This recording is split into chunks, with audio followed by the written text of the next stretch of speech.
We Love Hip Hop. Yeah, man. Low overhead. It's the way to go. Yeah.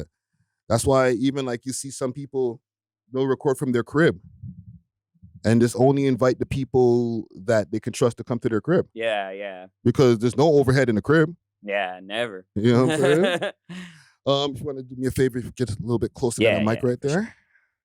Make sure our sound effects are good. We're in the end of the summer, bro. What did you do with your summer before we get into everything, man? Honestly, I was in the Philippines for like half of it. Yeah, I see majority, that. Yeah. But like besides the work, okay, because we're going to talk about work and stuff like that and the music and stuff. But like besides the work, what did you do to unwind while in work? Honestly, like especially being in the Philippines, just like it's a lot of lounge culture there. Just lounging. Like I'm a big loiterer. Okay. So I just be loitering and yapping and it's my shit. Just standing in front of stores and shit, just chilling. No, that's honestly, there's a lot of beauty in that, bro. A lot of people don't understand that. That's probably the New York in me though. 'Cause that's really New York at the end of the day. Like you're just chilling on a stoop. Bodega chilling and stuff. Yeah, man. Yeah. Well, let's get it started. You know what I'm saying? Hell yeah. I think I want to start us off with pronounce this for me. Icarra. Okay. Let's get it popping, man. All the things I've done, I'm trying to provide, be the man I So smooth ass shit right there, brother. Yeah. Hell yeah. Let's get it popping, man. Yes, sir. Let's get it popping. It's your boy Friday Ricky Dread here with another interview for your head top. Big salute to all the sponsors that you're going to be seeing rolling across the bottom of the screen. And for all the people who are on YouTube, make sure to hit that like button. But we got a gentleman over here who has been doing his thing for a while. He's been out here putting out some smooth R&B music, but has also been a lyrical ass motherfucker at one point in time too. You know what I'm saying? Definitely at one point in time. A jack of all trades when it comes to this music game. All right. I feel like somebody who is a legend in the making. You know what I'm saying? Thank you, man. Yeah, man. I would like to welcome Russell to the We Love Hip Hop podcast. I don't wanna hurt you, girl. I know that you got love for me. Man, let's go, man. Yes, sir. Yo, welcome, brother. Yo, thanks for having me. Yo, man. Sick. Listen, man, I've been following the movement for a while, but like the last set of music that you've been dropping lately has been exceptionally fire. There's a song that really stood out to me, Two Up, featuring Because. Yeah, shout out Because. Right, one, the name Because is crazy, just because. Yeah, You know what I'm saying? Hell yeah. But is he speaking Tagalog on the track? Yeah, he's rapping in Tagalog. Yeah. So talk to me about even bringing that together and like some of those Filipino collabos that you've been working with. Yeah, well, the new album's called Mother's Land, Mhm. and it's like a dedication to the Philippines, but also like a dedication to my mom who passed away in 2015. So, R.I.P. and like this year made it 10 years. Okay. So I wanted to do something special, not only for the Philippines and for like Filipinos all across the world, but also for my mom, of course. But I went to the Philippines last year for my first ever, like I was doing pretty much like a press run for my album that I dropped last year called Dearly Love. And I had the opportunity to go out there. I never had an opportunity my whole life because the flight cost was insane. Yeah. I didn't grow up with money like that. So I wasn't really able to go see family over there. I don't really know my family over there. But I had the opportunity to go out there and like, just like you said, I used to be a rapper. Yeah. And I was one of the first artists on YouTube to like be uploading music. And then two, like one of the, I would never say one of the first, but definitely how would I say it? Just somebody who was early to putting their music up on the internet that was Filipino. Like, yeah. Listen, you're humble. So I would say you're probably one of the first, maybe the first 3 or 5. Yeah. You know what I'm saying? One of them. Yeah. But lo and behold, like the scene was growing out there. And what I didn't realize for a long amount of time was that a lot of the artists from there were actually very much influenced by my music, influenced by my Interesting. brand, influenced by my history over there. So going over there, a lot of those artists were in their teens when they were listening to me. Okay. And now we're all either in our mid-20s or early 30s. Yeah, yeah. And a lot of the artists out there are killing it. Like their scene out there, if I were to put anybody on from here onto like music from the Philippines, like just go listen to that album because a lot of the people featured on there are like the big dogs out there. Interesting. So it's cool to just, when I went over there, they were all, one, like because like, you know, speaking about him and specifically, he was at my show over there, like my first show, and I met him there for the first time, like in person. And I was like, damn, like, this is super cool because I had heard about him before.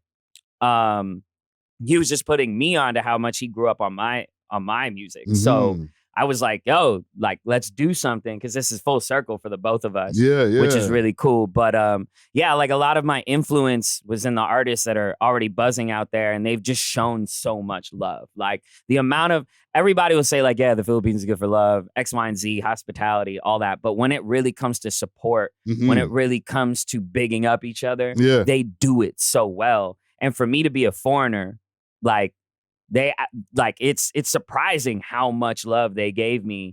And I was like, yo, I have to do something like this. I have to collaborate. Like a lot of artists just in general that go out there, do their show, they go island hopping and shopping for a bit and they dip.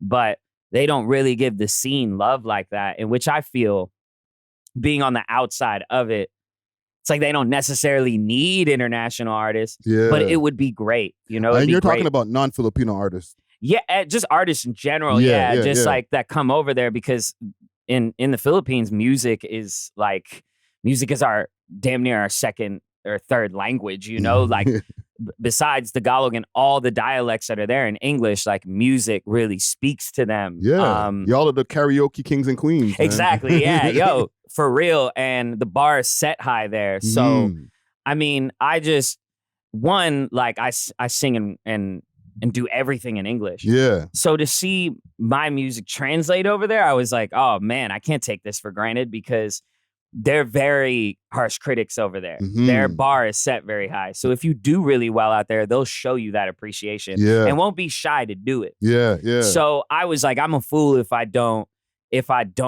like really lean into this, because for a long time, I was almost seen as like the Filipino guy in a negative way. Interesting. I'm 31 now, so I was like, I came out during the swag era, and Swagapino was like a joke, you know, being a Swagapino is crazy. Yeah, that was like That's a whole the name of the joke. Yeah, for real. But that was like kind of like a laugh at post swag era. So a lot of people used to clown on me for it, but being on this end now, and a lot of those people kind of growing up and understanding even their own lives and their own phases and things that they like, people are now congratulating me for it. And I was like, well, like, I'm just going to lean into it more. Like, that's kind of how to get over a lot of, you know, I guess when you do this, when you're in the spotlight, people do want to kick jokes at you and, you know, their little jabs at you. The best thing sometimes you could do is just lean into it. And 8 Mile Theory. Yeah, man. Exactly. So, you know, going out there, leaning more into it, trying to learn I'm not good at Tagalog at all, but like just trying to lean more into like really being immersed in the culture was something that I spent even this summer doing, like just kind of having to immerse myself in that because it's a part of me. And I don't want to be like the ultimate spokesperson for all Filipino acts. We were just talking about like podcasting and how you would want there to be more podcasts because the more the merrier when it comes to outlets. I feel the same way when it comes to Filipino artists. Like of course we all want to be number one just due to like following our dreams, right? But I'm not on some like insecure competitive nature where I feel like I have to be number one and there's no other. If I could be the guy to usher in like a Filipino Bad Bunny that could take over the charts and maybe he's number one and I'm number 3, I tell everybody I did my job. Like I ushered in something, I influenced something, or I was just a part of somebody's come up. And now they're flourishing. And I get to have a front row seat. Yeah. That's something I really wanted for not only myself, but for the scene. Like, so just as much work as I'm putting in Toronto and Canada as a whole, Mhm. and LA and New York and all the outlets where you can flourish musically, it's like I want to put that same energy into the Philippines. Into the Philippines. And yeah, man, like it's been great. It's like a back and forth thing for me. That's dope. Everything out there, the lifestyle, the music, it's very inspiring. So I recommend anybody, if you got the bread for it, go over there and really explore it. And if you're an artist too, like go over there and embrace them. Yeah. And really like do your homework on that stuff, because it could really like also influence you musically. Because they're, like I said, I keep on reiterating this, but their bar is set high. Like it's so cool being out there and being like, oh, I got to step my game up. Yeah, yeah. So yeah, man, like Mother's Land is out. A lot of the features on there, like people that have inspired me to work even harder. And we also have like Filipino Canadian acts. We got Paris on there. Okay. From Vancouver, who's really like, he got a project coming out soon, but he's somebody I like co-sign 200%. Like not even just because that's the homie, but somebody that inspired me to like even stop writing so much and just go in. Yeah. Like he punches in, like he got me on that punching shit. So yeah. I'm heavy on that now too. But yeah, just like very, very, I'm super inspired by their, like just being over there. And it's been rubbed off now on all my future work, thankfully. Dope. And you know, let's go back, because this is the first time I'm getting a chance to sit with you, right? But I've been going through your history and stuff, doing my research. So you grew up in Brampton. Yeah, the right? bees. Yeah, Hell yeah. Big So, bees. what was it like growing up over there for you? You know, middle child, you know, you got an older brother, younger sister. Yeah, you know what I'm saying? Like, what was the environment like for you? Discover Cans, where quality meets innovation. With over 24 premium strains, each carefully sealed in our signature cans for maximum freshness. We're redefining the cannabis experience. Trusted Canada-wide for consistency and reliability. We deliver the product you deserve. Elevate your expectations and explore the difference with Cans. You can find Cans on Instagram at @Cans_Canada, or you can find them on the Diamond Club page, DiamondClub_Ontario. Make sure to use the code WeLoveHipHop on the way out and get yourself a little discount. Salute to the sponsors. Cheer! Brampton was cool. So like I lived in Brampton heads know, like I lived in the Knightsbridge area until I was like 10 years old. And I always call that the happiest time in my life. Like those were probably the happiest times of my life, being a kid, being in an apartment complex, being around so many kids of like different ethnicities. Like I had black friends, I had brown friends, I had Filipino friends, I had white friends, and we'd all hang out at the park behind Fort King's Cross. That was like the building I lived at. Okay. Right across from the Knightsbridge building. So like we would all like go to the playground and be around each other, but it was like a sense of peace. Like my family didn't really have much. So my mom immigrated here, met my dad at a flea market, and then my pops like left. Like He my went to New York. Now, my biological father just like abandoned us and like left to the Philippines. Oh, he went to the Philippines. Yeah, so it was just my mom really like raising my brother and I. And, you know, it's like my mom always said, like, we don't have anything, but I'll give you everything, which I love that quote, because like I'll never sit here and be like, we didn't have shit. Like, nah, my mom spoiled me. We just didn't have too much. Yeah. So a lot of my childhood was just spent working with what I had. Which I love, because it made me like a very efficient person, and I could have fun wherever and talk to whoever, because again, like the amount of culture that was there was awesome. I went to Cardinal Newman, which was like by far the best elementary school like I would ever say any kid could go to, because again, just like so much multiculturalism there. The teachers were just so cool. But I love that area, like damn near across the street from like, not across the street, but a couple blocks away from Bramley City Center. Like it was very Brampton. And then that's not super Brampton. Yep.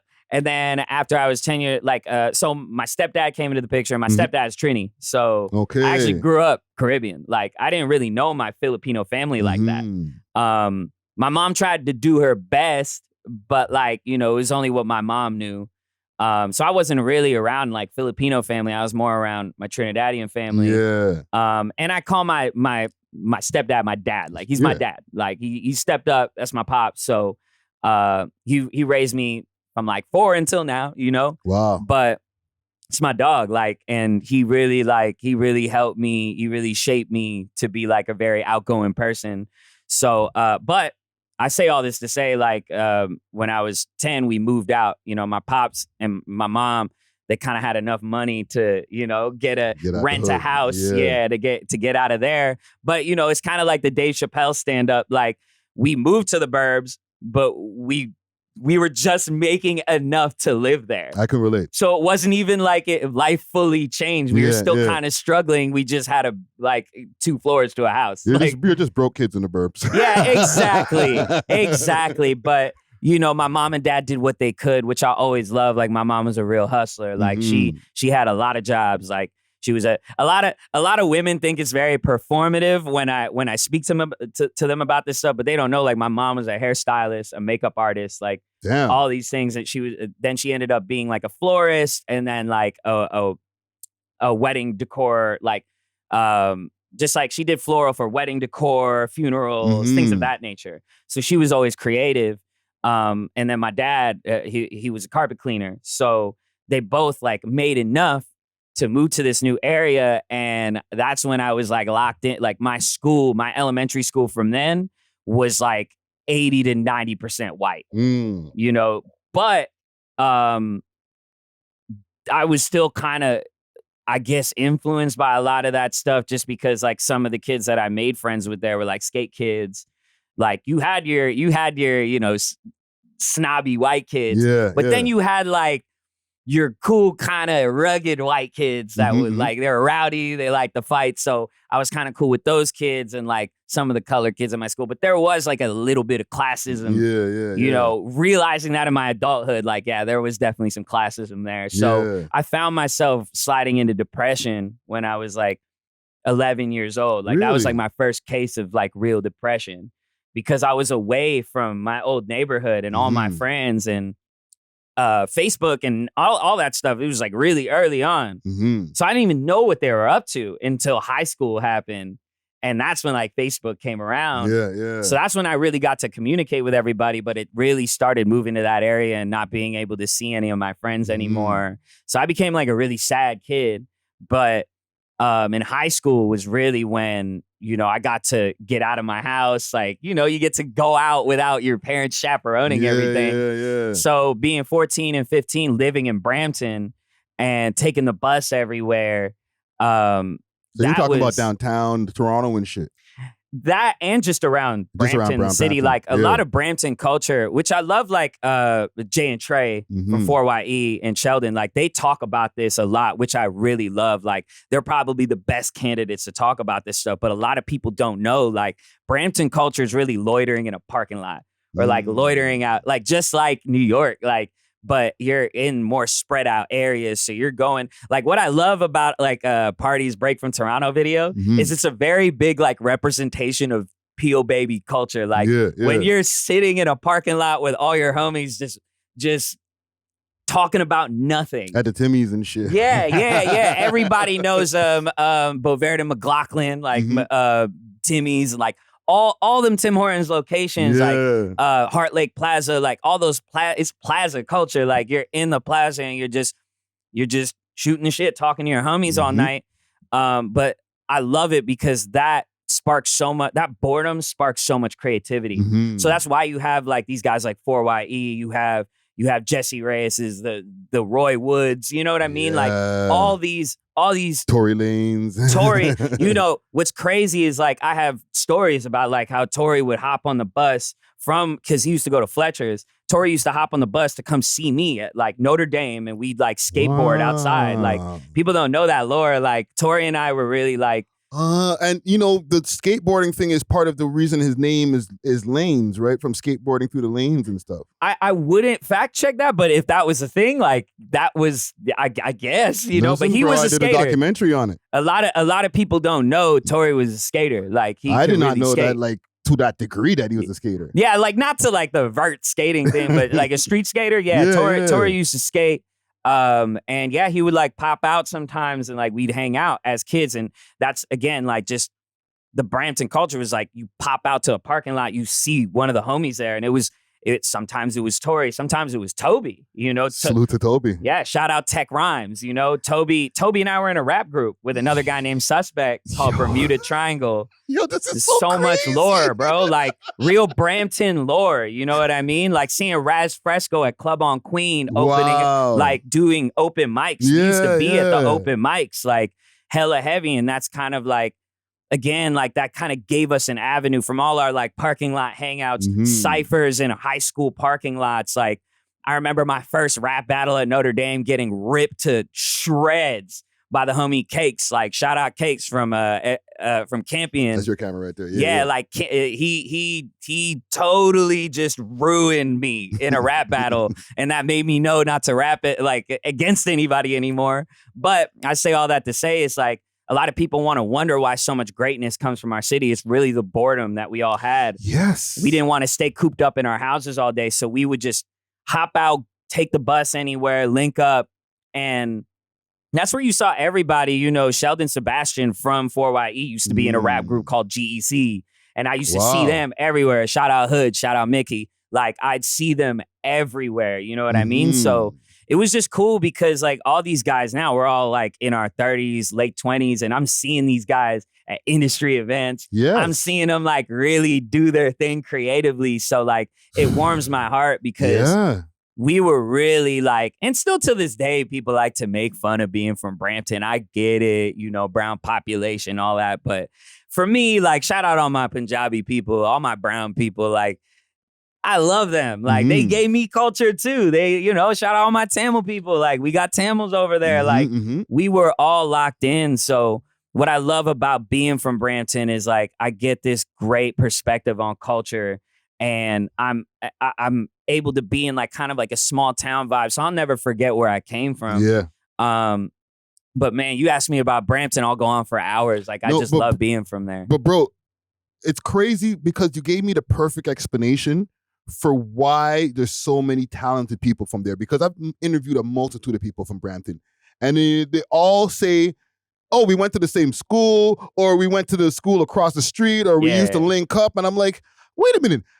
Like, what are the odds that all of you guys that are ultra talented, everybody doing their thing, all came from the same place? And what you explained with the boredom, makes so much sense. Yeah, bro. we didn't want to be inside. Yeah. And bus fare back then had to be like $2.25. So we're all just scraping change. I'll speak for myself. I used to just scrape change and be like, yo, like where the ciphers at? You know what I mean? Like where's everybody at? Like my brother used to, there used to be these like open mics, Club on Queen, like places like that where they were like fundraiser, food drive type things. So if you brought a can of food, you could go up there and like rap your song. Yeah, yeah. And like open mics were like kind of like you'd have a room with 60 people in there. And some of them would be people that were locked into the music scene already downtown. You know, this is the times of like the Offense, R.I.P. Littles, but like R.I.P. Littles. You know what I mean? Like the times of the Offense and people of that nature, Richie Sosa being out there, Lou Breeze, like them times where it was like, oh, he's locked in with Lou Breeze. Like, all right, cool. Like I'm rapping tonight. Let me see if like I pass my demo to him. You know what I mean? So it was those times where like those were the only ways we can, if we couldn't go all the way downtown, like, all right, cool. Like let's find these places, donate like a can of food or something and like rap, you know? But, yo, I did not know that all of this was happening in Brampton, bro. You're opening my eyes to a lot of shit that was happening. Yeah, man, I'm a real pill baby. Like a lot of people don't know the lore because I don't really speak too much about it. I do a lot of American interviews. So a lot of like the Brampton stuff gets like, oh, you grew up in Brampton, blah, blah, blah, Toronto, blah, blah, blah. And then it's out the window. Yeah. So it's like, whenever I get a chance to speak about it, or when I catch Toby out there, like I caught Toby out during the summer, like right before I left to the Philippines, like I went to like Do S Fest. I saw like this Toby outside, and we were like, yo, just talking a lot about this Brampton lore. Yeah. But it's great because like again, like you see some of these dudes, like even seeing Tory like do his thing, and like I remember he had a sold out show at the Hoxton, and like having a minute just to be around him and his brothers and just being like, wow, like, look how far we all came. This is insane. Like, but yeah, man, it's just always heartwarming because like, we're not a New York. We're not any of these places where we're accessible to things. You know what I mean? Like And even You're not even in Toronto. Toronto. Yeah, exactly. It's You know like what I mean? Still outside of Toronto. Yeah. Exactly. Yeah. I want to talk to you about influences because from listening to like early music and to music, like obviously now, right? But early. I'm going to give you 3 names and let me know if I'm right. Yeah. Drake, Obviously. Mac Miller, Yeah, obviously. Eminem. Yeah, obviously. Yeah, all 3 of them. Yeah. Yo, I mean, Drake being the singer-rapper, for one, being from Toronto, and then also being vulnerable. Yes. You know, very vulnerable, like, taught me a lot. I still, like, I'll forever say I'm a child of Drake. Like, that's something that a lot of artists were way too cool to admit, all that. Nah, I'm a child of the Drake era. Yeah, like, yeah. 100%. I listened to your fireworks freestyle. This anger intakes. I'm having nightmares about that night till this day. But it's true, baby. How can you? Yeah, that was the, like, and it's crazy. I mean, like, little lore, like, not to get too sidetracked, but like, I remember being 16, passing around mixtapes at school and working Facebook groups and putting little YouTube videos out. And then Thank Me Later was about to come out and Ustream was around. That was like the live stream platform. And Drake shouted me out on there. And mind you, I'm just a kid. I'm a 16-year-old kid, like listening to Over every day, like listening to all the exclusives, like whenever they come out on Evil Empire mixtapes. So like being from there and then getting like that little acknowledgement put such a battery in my back. So I will never, ever like disrespect just him in general or say anything backhanded about that man. Like, he really, really influenced me a lot. Like, to this day, I want a Drake feature. Like, and I know for a fact it's gonna happen. And then so with like Mac Miller, like he was one, like being a kid from the suburbs and just rapping, like that inspired me a lot. He was not gangster. He was not tough. I'm not gangster. I'm not tough. But he was still a cool dude, like tatted up. You know, this is a kid that got signed at like 18, 19, and you're seeing him like with these wholesome rap videos, but he's wearing a rollie, and it was just so cool to see somebody that young doing something great, but also being positive, smiling in his videos, being goofy, but then like turning around and like linking up with his Schoolboy Q. It was like, I saw that in myself because that's who I was. Like, I was the funny guy that was not tough, but when it came down to like hanging out with dudes that were really like that, I could coexist with them because I could sit back and we had common interests, and I was outgoing. So like I was able to really talk to everybody. So I saw that a lot in Mac. Like, Mac really, people don't really realize, like, Mac had Future at his house. He aided in the start of Vince Staples' career. Yes, he did. You know what I'm saying? So being around that, I always saw myself in that because that's how I was in Brampton. Yeah, you know, I was around my kid, like my homies from the burbs, but I was also around like a lot of my homies from the hood that, you know, and having that duality like was so cool. And then Eminem was like the first rapper I ever was like, that cracked my whole love for hip hop. Just seeing him and watching 8 Mile and Without Me being the first ever rap song I knew word for word. And then he was my gateway drug to 50 Cent. And on top of that, just being like a mogul, being somebody that was very prominent in a lot of people's careers, you know, D-12, 50 Cent, Obi Trice, like he opened me up to worlds being built. You could build your world. You could have other people part of your world. And just all around, like, I'll never disrespect M. Like, everybody be like, the music ain't the same anymore. X, Y, and Z narratives about Eminem. But like, to me, his albums still get played. Yeah. You know what I'm saying? His albums will forever be replayed in my playlist. But yeah, shout out to Eminem. Like, shout out to all 3 of them, man, because till this day, I'm so influenced by I guess I hit the bullseye with all 3 of those names. Hell yeah, dude. Hell yeah. Listen, just to pat myself on the back quick fast, I just got this from listening to some of the songs from back in the days, and I was like, I hear M, I hear Drake, I hear Mac. I hear Mac Miller right there. You know what I'm saying? Man. Yeah, dude. And you're D-Pryde. Yeah. I want to take a quick break from this episode to give a big shout out to Only Loud. Canada's one-stop shop for your favorite legacy brands and all things Loud. Only Loud provides mail order delivery nationwide and same-day delivery to those in the Ottawa area. Check them out at onlyloud.ca or follow them on their socials, Instagram at onlyloudcanada or on Snapchat onlyloud.ca for more exclusive content. Only Loud is not just a product, it's a lifestyle. Big salute to the sponsors. Cheer. Yeah. Yeah. Because I know you as Russell, right?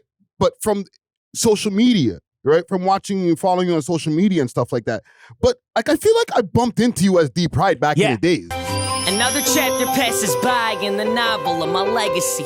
Waking up the sunshine, my mama flipping eggs for me. Oh, that's how I know you. Yeah. Dude, this is what I'm talking about. Like open mics, things of that nature, taking the bus everywhere. Yes. Like I was really, people don't realize I was outside. Yes. You know what I'm saying? And I'm talking like the days of Oliver working at like Ransom and seeing Nico at Goodfoot.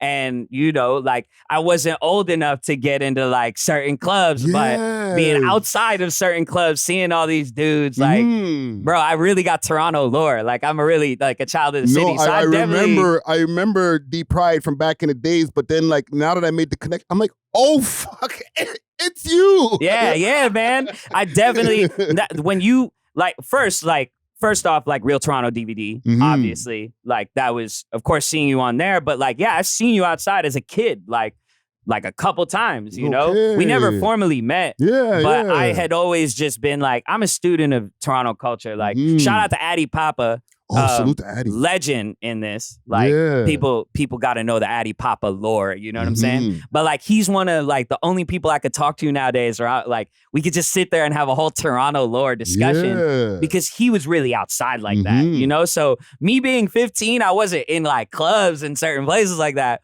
But when it came down to like a lot of things like pertaining to like music and things of that nature, open mics, anywhere where you could perform, like I remember my brother used to just bring me everywhere there. Once he got his license, we were like everywhere just to get any sort of opportunity or be around anything and be part of it.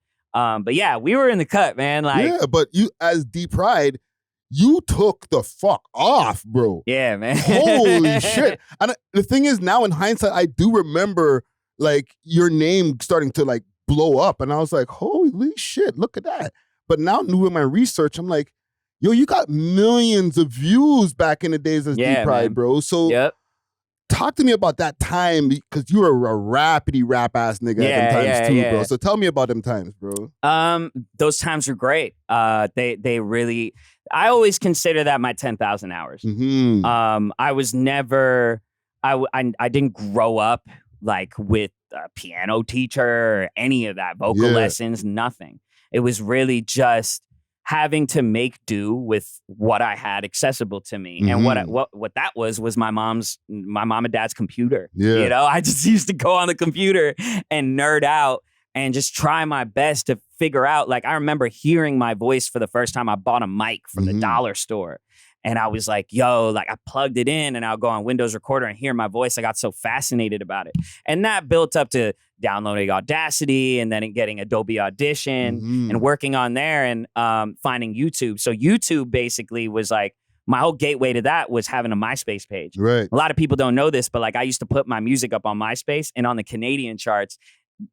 I hope Drake will remember this. If he doesn't, it's cool. But like, if you looked on the charts, it was Drake as number one, and he is number two. D-Pryde, yes, I remember. And and listen, let me show you something. If I remember, he remembers. Don't worry about it. He remembers. Shout out him. Salute to the boy. But yeah, so going on MySpace and uploading my music was like a thing I really used to do. I was also on SoundClick. So I would, like for some reason, a lot of my songs would just, I guess people would just listen to them. I guess I got on, well, algorithms weren't a thing back then. But what I did used to do was like rap over, you know, I feel like you're old enough to know like J Arms tapes. So like the J Arms instrumental tapes. Yeah, exactly. So I used to just take hella beats from there, rap on them, put them up. And I guess like a lot of people, those were LimeWire days. So a lot of people would source them to LimeWire and people would download my remixes of these songs on LimeWire. So my MySpace buzz kind of got up. But it wasn't like super big. It was just like big enough. And then I used to embed my music videos on there. And we would shoot music videos on like a little digital camera. Okay. So I would chop them up because I had like Sony Vegas back then. Mm-hmm. So I would chop them up on Sony Vegas and I would upload them to YouTube. Oh shoot, I'm skipping a big step out of that. My bad. So before all that, before even the music thing, before even uploading music on MySpace, actually, so funny enough, I was a comedian before.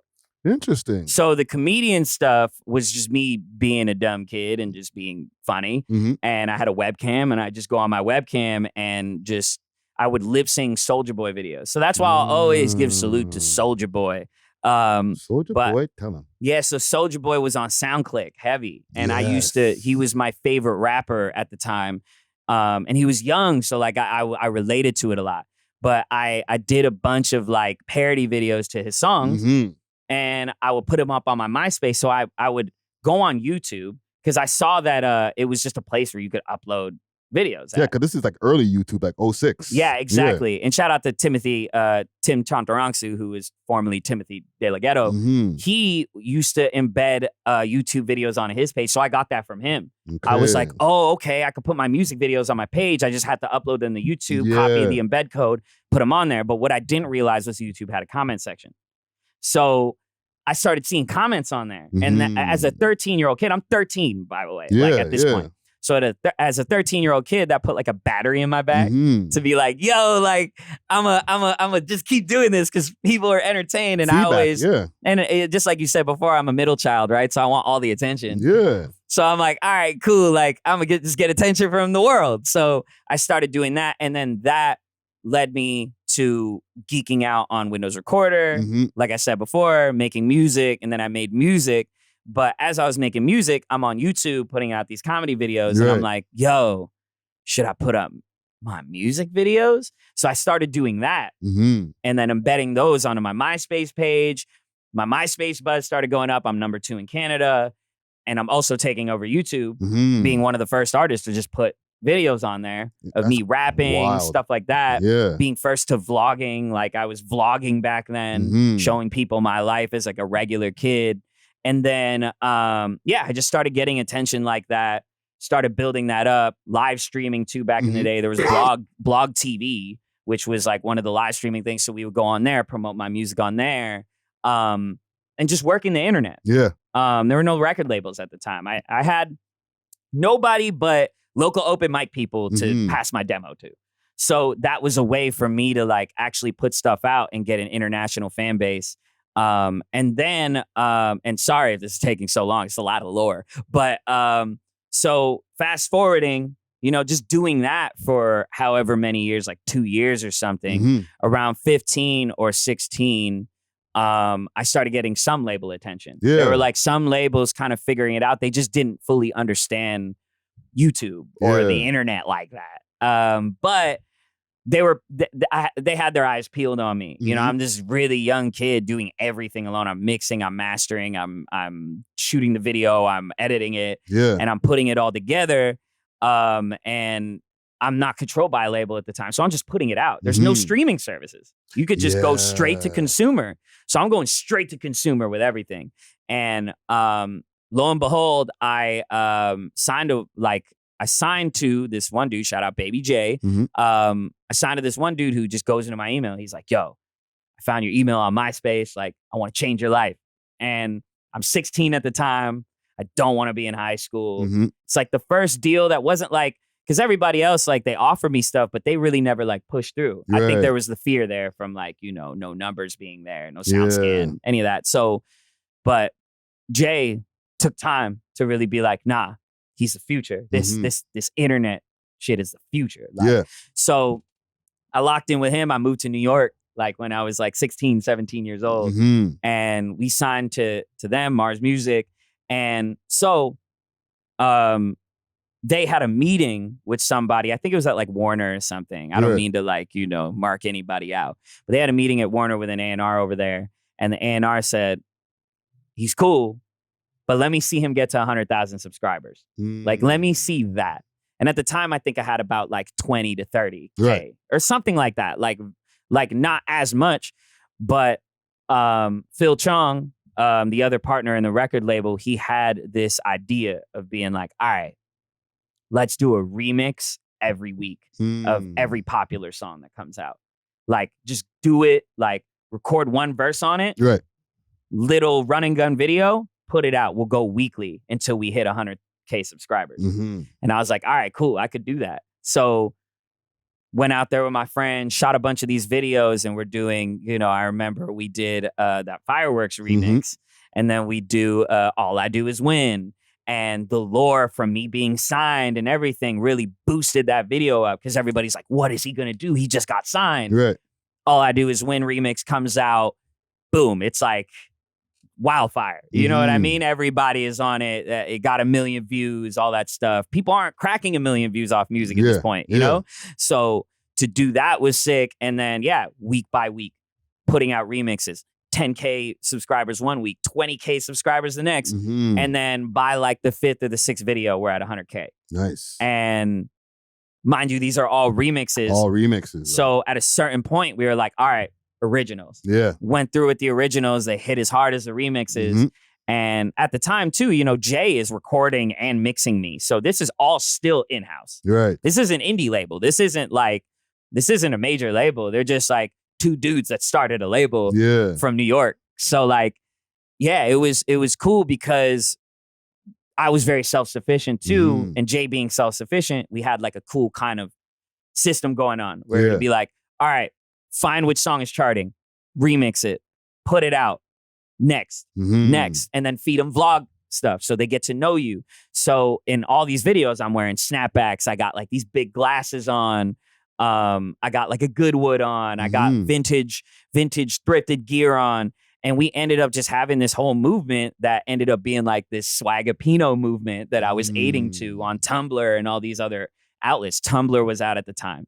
So these are all like aesthetically pleasing things for like a lot of these teenage kids. Yeah. So I ended up just garnering this whole fan base of teenage kids. And mind you, at the time too, this is like Bow Wow, Romeo generation still, like a little tail end of it. So I'm not swearing on these records. Yeah, yeah. So like my whole fan base was damn near like family channel vibes, but it had like the edge of these new songs, whether it was Lil Wayne or any of it. I'm like making them clean, you know? So yeah, that like just garnered such a huge fan base for me. Getting signed to that label was cool. And it was like an indie label. So we're going around finding joint ventures. So I'm going to label meetings at 16, 17, like in the label system on the tail end of artist development.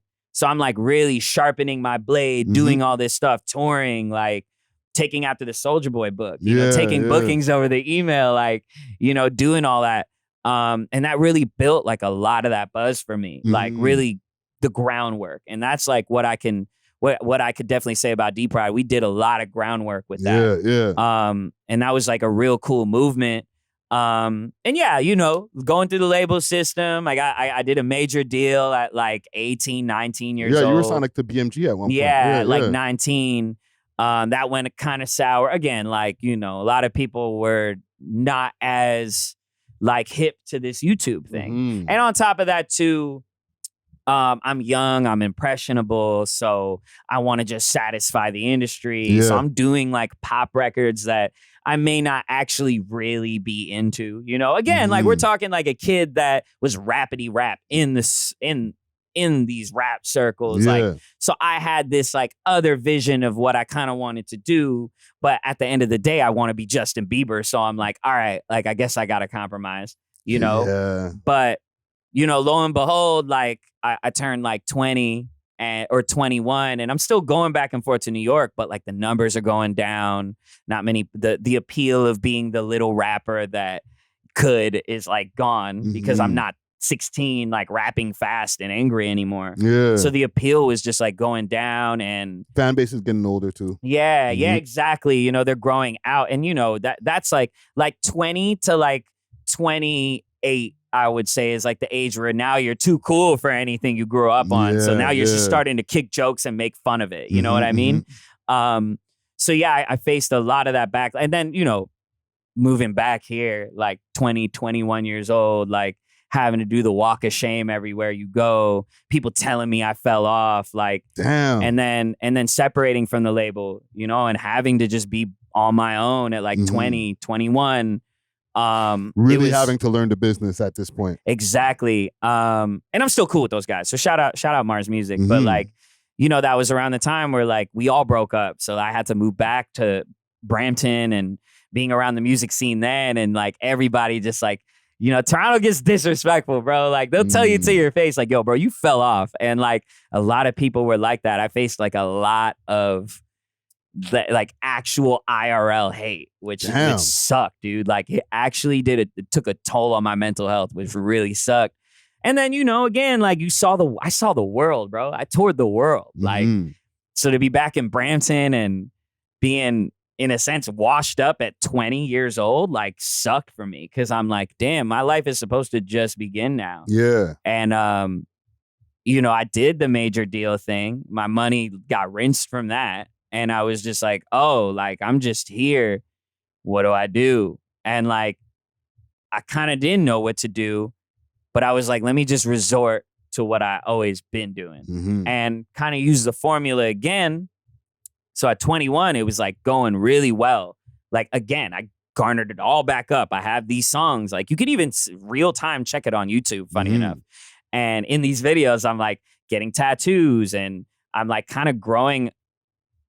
I'm growing up to be the person that was missing around those teen times on a label. Well, you were a kid rapper, bro. Yeah. Think about that. Like going from being like a child star or a child rapper, and now you're a man as a rapper. Like people have to watch you grow up. Not everybody gets to see everybody grow up in front of the camera, bro. Exactly. Yeah. And like a lot of my interests that were at the back of my mind that I could never pull out during those label times, I was like, I'm just gonna do it now. I'm gonna just all in, go for it. So funny enough, like I go right back to that formula, but I do it with originals. Yeah. I'm like, let me release an original every week now. So started doing that and got my buzz right back up. It was right back up where it should have been. And I was like, yes, let's go. And around these times, like it was like an album called Plan A. And again, I'm getting label attention. And I'm like, yo, this is sick. Like I'm about to do it again, but on my own. And then right when that happened, my mom passed away. So I was like, oh no. And like, you know, I kind of took a step back. I tried to release projects, but those really didn't work. Like it just was like, I was definitely on a meltdown phase. Like it just wasn't working. I'm trying to catch up to childhood again. Mind you, I'm like 21, 22 at the time, just still trying my best to like be a kid because I missed out on a lot of that stuff.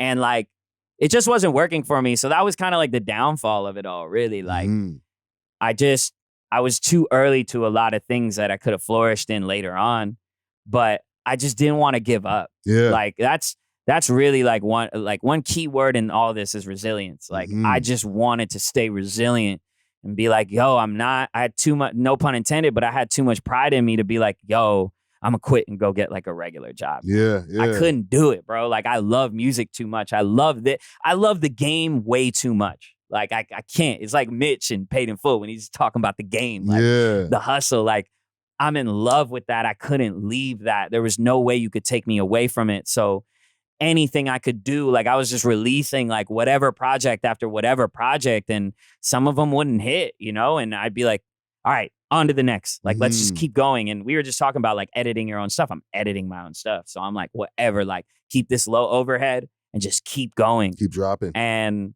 yeah, I just kept dropping. Thankfully, I learned a lot on the merch end. So And I had a brand, you know, so I would work on my brand and thankfully, like I still had a couple consumers there for it. So I would just work on selling merch, doing things like that, doing my little shows here and there, collecting any coin I could, and then throwing it right back into. Even till this day, like I'm gonna be like super transparent and like literally, like this is how I live now. It's like 80 to 90% of my income in this gets reinvested back into music because this is my life. I have no kids. I got no baby mother. I got no girlfriend right now. Like all my money goes to music. And like yeah, I got like some money to play around, but that's to entertain the music. I go out with my friends. I go live life. I go talk to women and stuff. But that to me just feeds onto the person I am that gets to make this music. It goes back into your lyrics probably. Exactly. So that the lore in my songs is genuine. You know what I mean? So yeah, man, like that's kind of how it was for a long time. Like a long, long time. And like I did that until 2020. Pre-pandemic, like right before the pandemic, that's when I got attention from some people in the industry, and somebody reached out. Like, I put out this one cover, this one song, and it got a lot of attention. Kind of went mini viral, and that was like kind of the end of me being like a rapper, you know. And the spirit of D-Pryde as like a rapper. That's when it all went away, because that's when I got approached by somebody in the industry and they were like, yo, I know you're rapping, but your singing is incredible. Yeah. Like your singing is so good. Like you should switch it up. Yeah. And that's when I switched it up. And is that when you made the name change too? So I had already made the name change, but it was like a soft launch. And again, like I said, right, I'm putting out all these things and they're not really hitting. The name change didn't really hit. So I was like, damn, like, but I didn't want to go back to D-Pryde, right? But I still consider those times D-Pryde because nothing really changed in terms of what I was doing. Yeah, and when you look your name up on YouTube, like not YouTube, on Google, if you put in D-Pryde, it says D-Pryde Russell right underneath it. Yeah. So like, it was cool because, you know, a lot of people still know me from that, which is great. Like, I think that's awesome. But it's like, it's part of the lore, which is cool.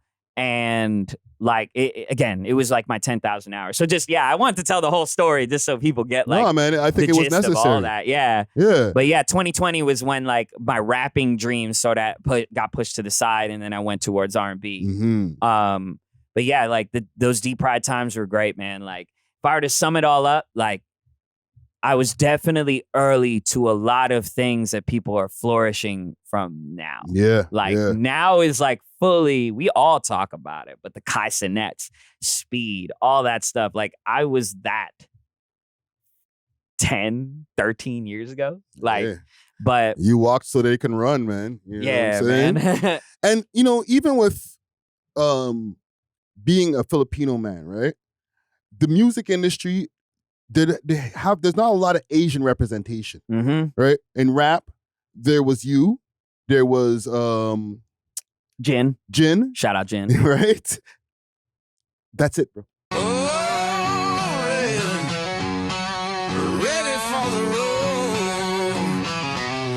Roll Ready Detailing, now open 7 days a week from 8 to 5 p.m. 750 Oakdale Road, Unit 66, specializing in ceramic coating perpetual with warranty, PPF, tints, wraps, vinyl wraps, and hand car washes. Remember, we clean anything on wheels. Roll ready, ready for the road.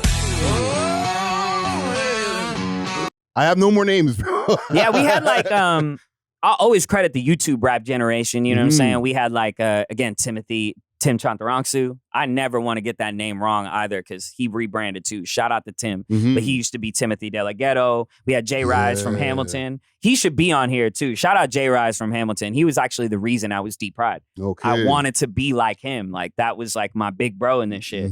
So just like he was Jay Rise, I was like, yo, I'm gonna take after him. I'm gonna be D-Pryde. Like, you know, Batman and Robin, you know? And then there was like Lil Crazed, people of that nature, you know, that aided towards that. So I'll never really say I was like alone in that, but I could definitely say like I had a good amount of influence like back then. Like, but yeah, like representation was very scarce back then. But it's still scarce now. Why is that? And yeah, why is that? Let's start with that. Well, I mean, I got to be careful with how I say things like this, because I understand that people love to do music in general. But I think there's still a conversation to be had about like cultural appropriation, for one. I think for two, it's just like being genuine in this, whether it's hip hop or R&B. Like I'll speak to the hip hop and R&B side. Like I think a lot of things within the Asian creation space sometimes are like, you know, not saying too much, but I'll get briefs on writing for like Asian international artists. You know what I mean? And seeing these briefs and seeing how kind of like artificial the songs are made. Like they're almost not made from a genuine place where people like really love music and are influenced by things. It's like they get a singer and then they go like, we want this part of this song, like this Travis Scott song, and then this Usher song and this, and they kind of like curate a song based off that. Yeah. And then they market it with like, you know, certain Black aesthetic, like Black American aesthetic and stuff like that. So I think that doesn't really have such a genuine appeal sometimes because it's not really from a place of like an Asian guy that was really around hip hop before, you know? And then on top of that, I think we don't have like, we're not really marketed that well when it comes down. Like, I won't say like in general, we aren't marketed that well, but I would say in showbiz, like we've always been like, oh, the pushover, small penises, like dumb shit like that. You know what I mean? Like we were always the nerds. We were always all this stuff that got laughed at. You know what I'm saying? Although we had like Han from Fast and the Furious, which was like a cool guy, you know? But we did like Dante Bosco, I'll give that credit to. He was a cool guy. Dated Rosario Dawson, by the way, which is sick. But Bruce Lee too. Yeah, like Bruce Lee, things like that. Like there were those guys, but for the most part, we were always made fun of. Yeah, so you're right. Yeah, it and it's still till this day, like, you know, being on the internet in 2025, culture is always this thing that people want to talk about. It's and more than ever, get bro. so sensitive about. Yeah. So we've always been like kind of out, and I say we as just Asian people as a whole, we've always been kind of counted out 9 times out of 10. But I see some people opening up to it. I would just like, for me, I think what's genuine is what works. So, and sometimes a lot of this shit isn't genuine. Yeah. You know, a lot of the output isn't genuine output and influence. And that's kind of my constructive criticism to a lot of Asian acts. It's like, make your stuff genuine, you know, don't be taking like a lot of this like Black American aesthetic and not paying any homage to it. Yeah. You know what I'm saying? Yeah. But what I do love is the people that do that. You know what I mean? There's his name used to be Ko. He has like a big song with like Megan Thee Stallion now, but like he's dope. Like he takes from like certain elements of like Memphis production and stuff like that, and like will feature Memphis. Like I think he featured like Duke Deuce on like one of his like remixes to that song. Like stuff like that works out. Yeah. You know what I'm saying? Where it's like actually genuine to the influence and people pay homage to these influences, and then the marketing like works out so much better because they're not like artificially putting it all together and then packaging it and putting it out to an audience that only gets that. They're like actually just generally dope. Yeah. And I never wanted to be dope as an Asian guy. I was like, I don't want to, even as a Filipino guy, I want to be dope for a Filipino guy. Yeah. I want to be dope in general. Just period. And I think that that's as a whole what we need to work on, being dope in general. Yeah. Like we need to be boxing with the rest of them. We don't need to be boxing with each other, just each other. Let's box with everybody else. And like, yeah, man, I think it's a lot of reasons. I mean, that's what I could think about off top. Yeah. But I got love for every genre in this Asian thing, whether it's K-pop, whether it's, you know what I'm saying, like Filipino rap, Filipino R&B, even stuff in Japan is like incredible. You know, I love stuff like that, you know, but I love it when it's like really 100% genuine. Authentic. And these guys are doing it from like the love of what, because it radiates. Radiates through the camera. You could tell when something is just like, oh, these guys just want clicks. Yeah. So they're just like trying to do this whole caricature of something. Yeah, cosplaying and shit. Yeah. So that's one thing. And just like, yeah, man, I mean, I always felt like an outsider in this industry. You know what I mean? But at the same time, I did have a part of my personality where I didn't. And I felt like I belonged here. And I think that that's what we just us. Well, I'll speak for Filipino people, but like, we really belong here, man. Like every crew, I go out to all these outlets, whether it's a LA or a New York or an Atlanta, like every crew you see got one Filipino guy. Or a few. A few. Yeah, breakdancing crews, all types of shit, Yeah, whether bro. they're the barber, whether they're the shoe dealer, like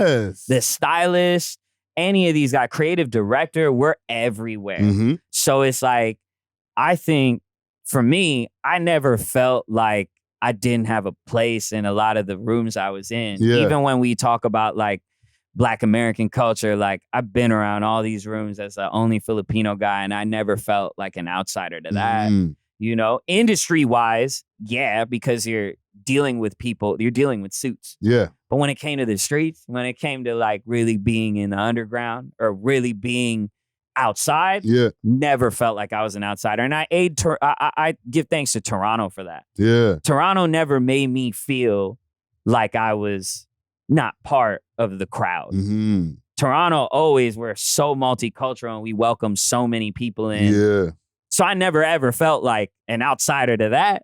So I don't walk with that on my, you know what I mean? Like that's not a brooch on my shirt. You know what I'm saying? Like I don't have a chip on my shoulder when it comes to things like that. But then in the industry, it's like different when we're talking marketing and we're talking like, you know, things like that. It's like, damn, I'm really part of this whole thing where like you have to look a certain way and be a certain way to be. You gotta check off boxes. Yeah. Yeah. But like, I would really want to push those boundaries. And I encourage a lot of Asian artists, Filipino artists to go push those boundaries because we really got something to say, man. Yeah. We really do. And, you know, just to even broaden the conversation, right? Because, you know, as somebody who's rapped and now like lean more into the singing, right? Why do you think Toronto or even Canada, period, exports more R&B singers than rappers? Good question. I mean, I'll speak for Toronto, but like we're vibey like that. Like it's a lot of melodic things here. I give a lot of credit to the Drake era. Yeah. Drake being as melodic as he was, he really inspired like a whole generation of artists to like use their voices in that sense. We know a lot of that. I mean, hip hop has always been prominent here. Like when we talk about the generation of like Chaos or Socrates. Yes, or like but exporting to get to like a mainstream level outside, like salute to Socrates, salute to Chaos, they never were able to get like the mainstream success outside of America, outside in America. But then like Deborah Cox or Tamia and a bunch of singers have done well in America from time. I think though too, they were always locationally ambiguous. Like a lot of people didn't know Tamia was from Canada. This is true. A lot of people didn't know that. Yeah. And when it comes down to rap, like look, if you hear an R&B singer from the UK, they don't have the accent. Yeah. So it's easy to mask that when you sing, but when you rap, your accent really comes out. Yeah. They really know if you're from Toronto or Canada in general when they hear you rap. So I think that that's one thing.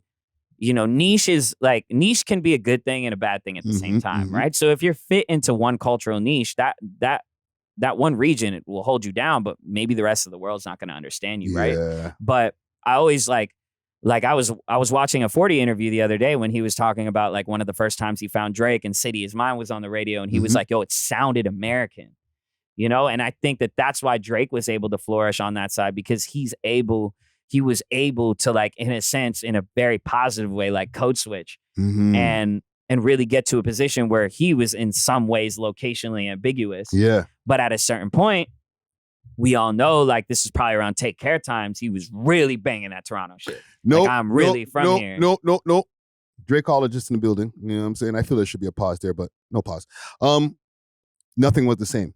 Nothing. Yeah. Okay. Yeah. That's when you start to hear a few Man Them and Wagwans. Yeah. Okay. A couple of Toronto girls in the interlude, and it was like, is that a Toronto accent I'm hearing there? You're very right. You're very right. Yeah. I would probably only say Take Care because like the rollout was like kind of him going on flow and doing like the whole track by track. And like, I think around those times, it was like post OVO, like the first OVO fest. Yeah. So kind of like blossoming, but you are very right. That was what, like Nothing Was the Same was definitely Toronto Drake times where like, it was like those things were coming out. But yeah, like, you know, I think for the most part, it's like, I like how people like Sad Four Times are out here now kind of actually putting on for like the real Toronto accent, things of that nature, because there is the caricaturized accent that we have, but I'll never diss that because I think it's just the kids having fun. They're just trolling. That's bro. the kids having fun. You can't be taking that too seriously. They don't actually talk like that, bro. Yeah, but like the people like Sad Four Times, like they put it out in a way that's kind of cool without having to be locationally ambiguous, which I really like. But I think for the most part, it's just like a niche, you know, like we're fit to a niche that maybe a lot of people don't fully understand yet. Yeah. And you kind of have to add those American tones to things for people to really like vibe with it. But yeah, man, I feel like a lot of people just slide towards melody most of the time because you can't tell where somebody is if they're singing. Like melody ain't got no accent. Exactly. Yeah. Exactly. Yeah. No, that makes a lot of sense, man.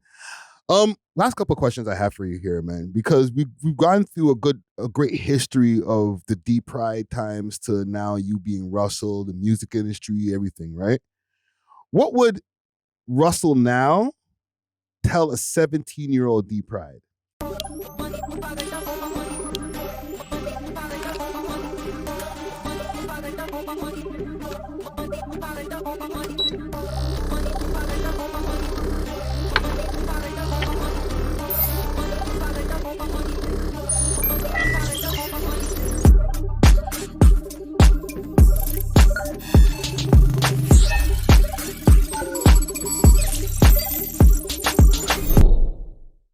I get asked this a lot, and I'm not even gonna lie to you, and I hate to be this guy to say this, but like I wouldn't really tell myself anything because I like what he did. You know, all the mistakes made this, and I think I'm great. Like I think I put more than 10,000 hours into being an artist, but also an individual. And if you don't face those downs, like how are you really gonna appreciate your ups? Facts. So that's how it is right now. Like I really don't regret anything. I got tattoos on my face. Like I really don't live in regret.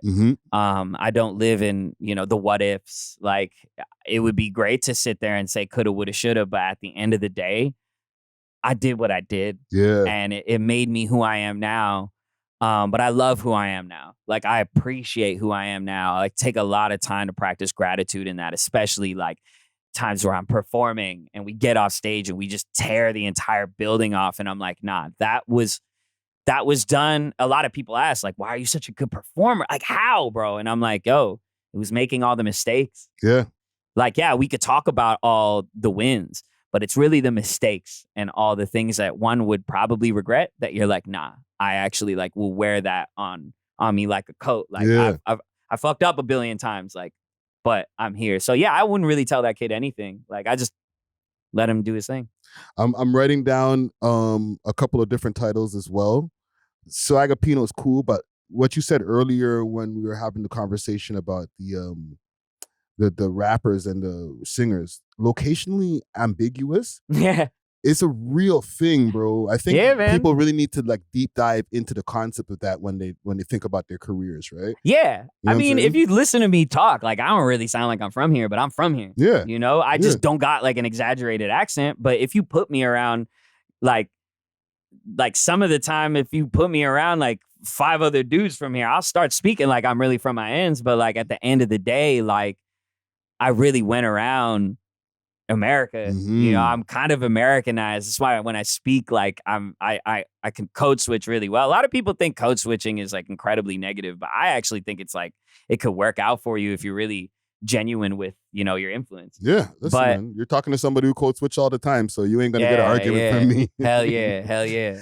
Well, with that being said, you know, what advice do you have for anybody who's trying to get into the game, man? Honestly,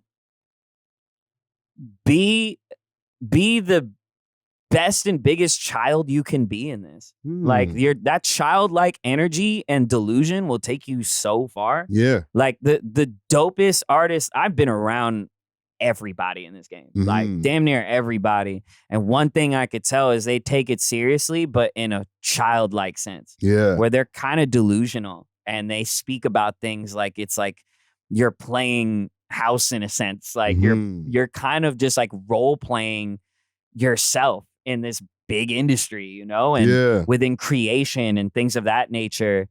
We're telling stories, we're making things. Like we're like, whether you make clothes or you make music, like you should always have like an energy like you're 12 years old. You're like even younger, like you're 8 years old and you're like in your living room just imagining things. Like that imagination could take you so far. I always and forever will have like a childlike energy and be like a proud man-child in some ways because like it keeps me young and it keeps me hungry. That'll always keep you hungry. I always tell people, grow up, but don't get old. Like don't be out here. You could get older, but don't be an old head like angry at every. Oh, this isn't hip hop anymore. This isn't this. This isn't that. Like, bro, you're taking this too seriously. Yeah. Be a kid. Like, be really and that helps you lock in with other young people in order to like really help you aid your creations. You know, like I think when people just take themselves too seriously, that's when all the fun is gone. Yeah. So you gotta have that childlike energy. Like I would recommend that to any creator in general, artist, you know, anybody within this creative space. Like keep being a kid. Like that's what keeps you in this. Keep that childlike energy. That's wise words right there from Russell, man. Listen, bro, I enjoyed our conversation, man. Man, I could be here for like hours too. Yo, man, we got to it, man. We got to find out the history from back in the days to now and get some jewels for the people at the same time, man. Hell yeah. I think we did good today, man. Yeah, man. What do you got coming up next, bro? So, I mean, working on another project right now. I got Mother's Land out right now, so just working it, promoting it, letting people know and be aware of it. But I got another one on the way. I won't say too much about it, but what I will say is it is a dedication to this city. Because Mother's Land was a dedication to the Philippines, but this next one is a dedication to Brampton and Toronto. Okay. And yeah, man, I mean, I got a lot of stuff coming out. Just keep peeled just because, you know, I'm like you. I just drop all the time, you know? So I'm always feeding my audience. I'm always feeding into my catalog. So just go tune in. Russell is Lovely everywhere, obviously. Russell on all streaming services. And on top of that, too, locally, I'm outside. So find me anywhere, man. I'm outside in this city riding bikes and taking the train and doing all that. So if you ever see me, show some love, you know, talk to me nice. I talk back all times. Dope. Yeah, man. Russell in the building. Big salute to all the sponsors that you're going to be seeing rolling across the bottom of the screen. What do you want to take us out here with for our listening audience, man? Oh, man. You know what? If you go to the Mother's Land album, you go to the first song called Mother's Land. Like it's the intro, but I'm really barring off on that. Like I'm barring off on that intro. All right, let's set it off. Mother's Land, Russell in the building. We are off of this. Deuces. Thanks for watching. If you enjoyed this video, please make sure to check out these other videos on the screen and make sure to like and subscribe. We love hip hop.